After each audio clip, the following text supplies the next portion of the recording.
Olá, pessoal, tudo bem com vocês? Vamos para mais um vídeo e para mais uma aula. A nossa aula de hoje será de ciências. Lembrando que nós já finalizamos o caderno 1 e iremos começar o caderno 2. Vamos para a nossa aula?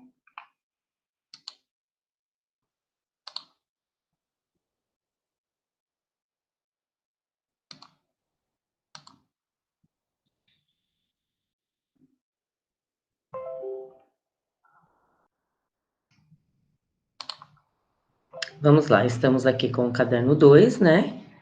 E ciências. No capítulo 1 do caderno 2, nós iremos conhecer os seres vivos e a obtenção de alimento. Vamos lá. O que preparamos para este capítulo? Neste capítulo, estudaremos o que são cadeias alimentares e seus componentes. Verificaremos como as relações alimentares são estabelecidas na natureza e identificaremos a importância dos decompositores para a reciclagem da matéria na natureza. Lembrando que a Pro sempre pede para vocês observarem as imagens, ó. Capítulo 1, os seres vivos e a obtenção de alimento. Na Terra, existem milhões de seres vivos dos mais diversos tipos, e cada um deles desempenha um papel no planeta. Quando observamos as diferentes maneiras como esses seres vivos se alimentam ou fabricam o próprio alimento, percebemos que muitos deles estão próximos e dependem um dos outros.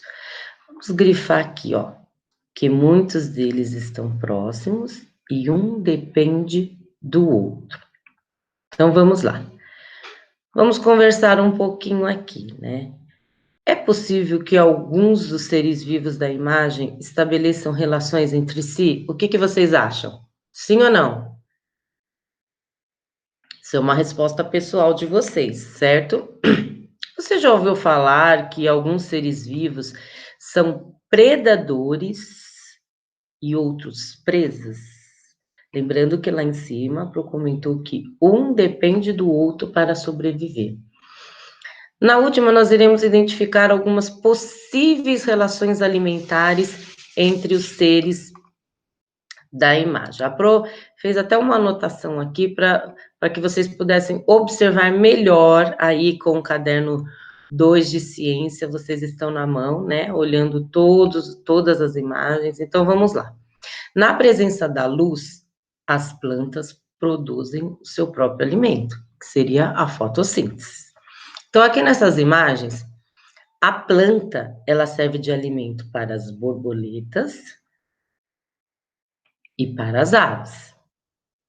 O caetito, que é o porco do mato, ele serve de alimento, ó, o caetito, o sagui, macacos e serpentes. Eles servem de alimentos para o gavião. As aves e os macacos servem de alimento para as serpentes. E o caetito, que é o porco do mato, e os macacos, servem de alimento para a onça pintada. Está dando para vocês entenderem que um depende do outro? Um, para sobreviver, depende do outro para ser o alimento. Vamos para a próxima página. Todos como uma corrente. A biodiversidade da Terra é imensa. Como você pode perceber na abertura deste capítulo, os indivíduos que vivem em um mesmo ambiente estão ligados entre si, como se cada um fosse um elo. Ó, vamos lá ver o que significa elo. Cada argola de uma corrente, de uma grande corrente. Tanto os seres vivos que produzem o próprio alimento, como as plantas, quanto aqueles que dependem do alimento produzido por elas. Como alguns animais estão direta ou indiretamente ligados. O motivo dessa ligação é a necessidade de obter energia, pois uns servem de alimento para os outros. Ó, quem estiver aí com a marca texto, vamos lá, grifar essa frase, ó. O motivo dessa ligação é a necessidade de obter energia, pois uns servem de alimento para os outros. Então, vamos para a nossa cadeia alimentar. O que será que que existe na nossa cadeia alimentar. Os seres vivos, ao interagirem de acordo com as relações alimentares, formam uma cadeia alimentar. Então, vamos lá, ó. O caetito, ele come as plantas e a onça-pintada come o caetito. Então, esses seres vivos formam uma cadeia alimentar, porque um depende do outro. Mas existem os componentes dessa cadeia alimentar. Então, vamos começar pelos produtores. São todos os seres que fabricam o próprio alimento por meio da fotossíntese. Constituem a base da cadeia alimentar. São as plantas e as águas. Então, as plantas e as águas são os produtores, que é a base da nossa cadeia alimentar. Aqui está o desenho. Como já vimos, a fotossíntese é o processo pelo qual plantas e algas produzem o próprio alimento, utilizando a energia contida na luz do sol. Elas transformam o gás carbônico retirado do ar e a água em alimento. Nesse processo, também é produzido o oxigênio, que é liberado na atmosfera. Agora vamos ver os consumidores. Não realizam fotossíntese, olha aí, sendo, portanto, incapazes de fabricar o próprio alimento. Por isso, buscam outra fonte de alimento, dependendo de outros seres vivos para obter energia. Então, vamos lá ver, ó. Os consumidores que se alimentam de plantas são herbívoros. Quem sabe me dizer, herbívoro come o quê? Herbívoro come plantas, como os gafanhotos. Olha aqui os gafanhotos.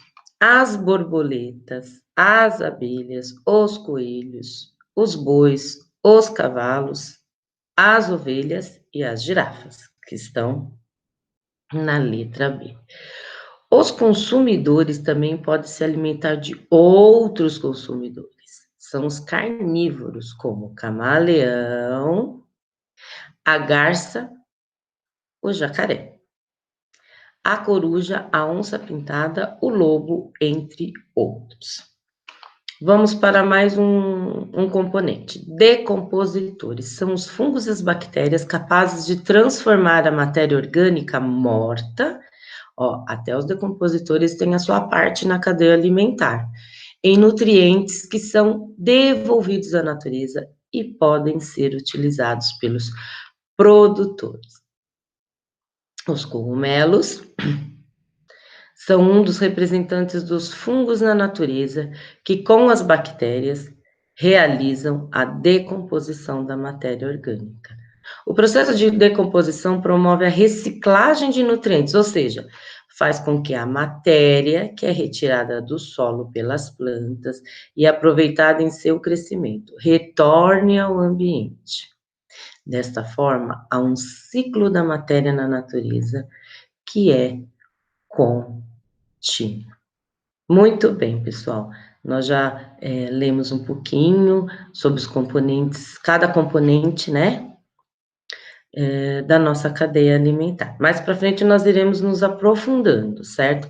Agora eu vou deixar uma atividade para vocês fazerem, ó. É da página 6, tá bom? Na página 6.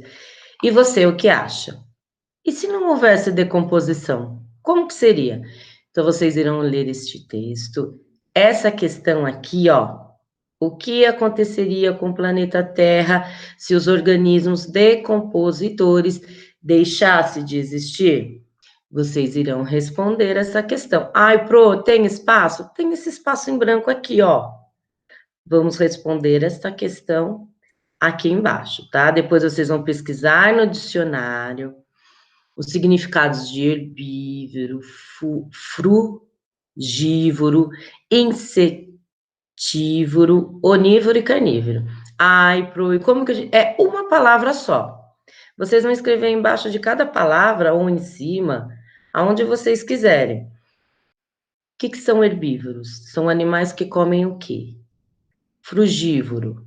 É uma palavra. Vocês vão escrever herbívoro. Vocês vão colocar plantas. São animais que comem plantas. Não precisa escrever são animais que comem plantas. Vocês só colocam plantas. Embaixo de cada um, você coloca o que cada um come. O que essas plantas têm em comum? escreva nos quadros as placas que representam cada uma das imagens, tá bom? Aí vocês vão colocar se são herbívoros, se são onívoros, se são carnívoros. Entendido? Então, somente a página 6 será de atividade para vocês, certo?